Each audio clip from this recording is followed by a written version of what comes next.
We're going to try to finish chapter 15.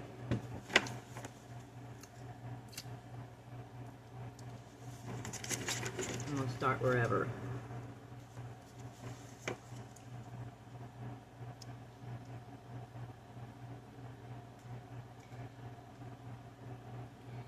When I come downstairs, dressed and made up and ready for school, the back door is open and a warm breeze rustles the herbs hanging over the stove.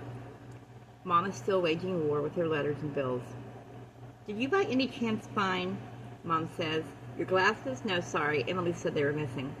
A lot of things are going missing, says Mom. Am I still grounded? I ask her as I put on my shoes. She looks up from the papers, her eyes a little unfocused. It's quite unlike my mother to be distracted, but it may well work in my favor. Can I go to Rose's tonight? My mom rubs a wrist wrapped with leather bracelets over her forehead. It's Thursday. You have an exam tomorrow. And we said you were grounded for a week. You can go to Rose's on Saturday. Damn it, I was sure that would work. Keep an eye out for my glasses, would you? Mom asked.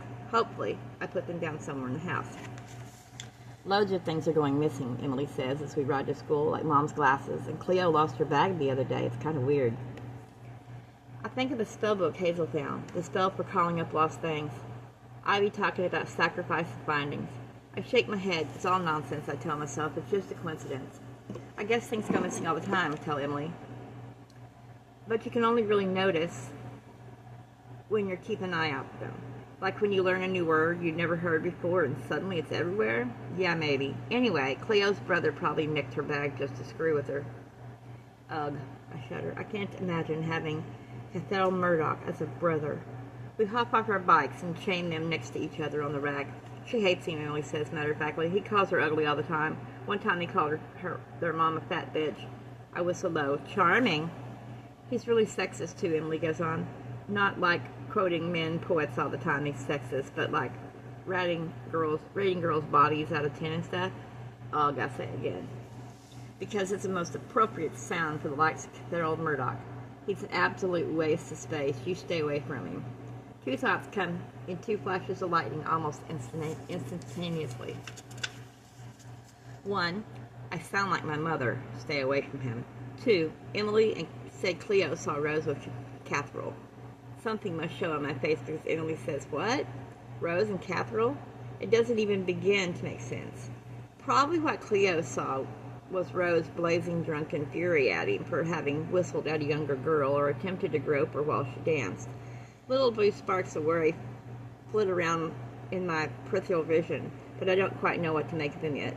I want to ask Rose about it, but I don't think I could fit those sparks of worry into one telegram speak text message, so I let them buzz about by themselves and go to my first class, planning to talk to Rose about it in person. Rose doesn't show and my worry builds. I message her halfway through economics. Would appreciate not being abandoned in every class. Stop.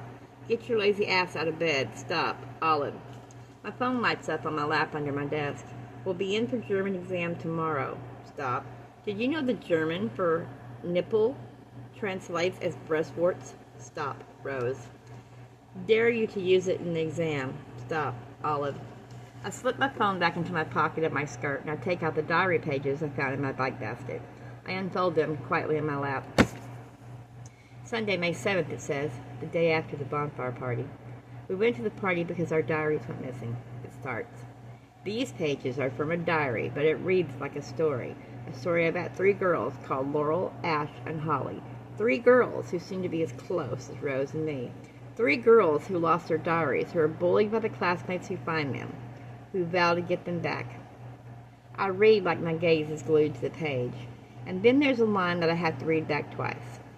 Then we found the spellbook, the day before the bonfire party. The spellbook Hazel found days later in the field. I stop reading and look around. The classroom is full of bowed heads and scratching pens. I don't know anyone called Laurel, Ash, or Holly, but there's only one school in this town. They must go here. I keep reading. The girls find the spellbook in an oak tree. They bring it to the party. They sneak away from the bonfire and cast a spell. Ivy was right. I can hardly believe it, but Ivy was right. The girls pass out, most likely from the potent, and when they wake up, their diaries have been found. Their spell worked.